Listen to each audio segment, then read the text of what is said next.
Breaking చూస్తున్నాం. ఉత్తరాఖండ్ లో helicopter crash అయింది. పర్యాటకులతో గంగోత్రికి వెళ్తోన్న హెలికాప్టర్ ఉత్తర కాశీ వద్ద భగీరథ నది సమీపంలో కుప్పకూలిపోయింది. ఈ ప్రమాదంలో 5 ప్రాణాలు కోల్పోయారు. మరో 2 వ్యక్తులు గాయాలతో బయటపడ్డారు. వెంటనే సమాచారం అందుకున్న స్థానిక పోలీసులు, రెస్క్యూ బృందాలు హుటాహుటిన ఘటనా స్థలానికి చేరుకొని సహాయక చర్యలు చేపట్టారు. క్షతగాతులను చికిత్స నిమిత్తం ఆసుపత్రికి తరలించారు. ప్రమాదానికి గల కారణాలపై అధికారులు కేసు నమోదు చేసి దర్యాప్తు చేపట్టినట్లు తెలిపారు.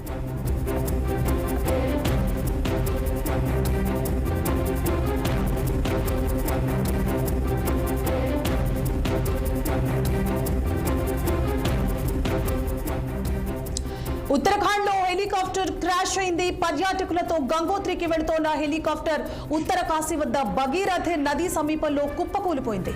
ఈ ప్రమాదంలో 5 ప్రాణాలు కోల్పోయారు. మరో 2 వ్యక్తులు గాయాలతో బయటపడ్డారు. వెంటనే సమాచారం అందుకున్న స్థానిక పోలీసులు, రెస్క్యూ బృందాలు హుటాహుటిన ఘటనా స్థలానికి చేరుకొని సహాయక చర్యలు చేపట్టారు. క్షతగాతులను చికిత్స నిమిత్తం ఆసుపత్రికి తరలించారు.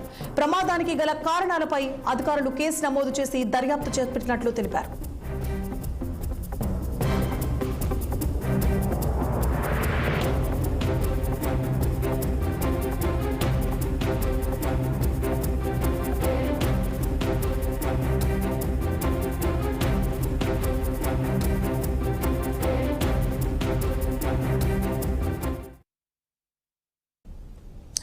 తెలంగాణ సరిహద్దుల్లో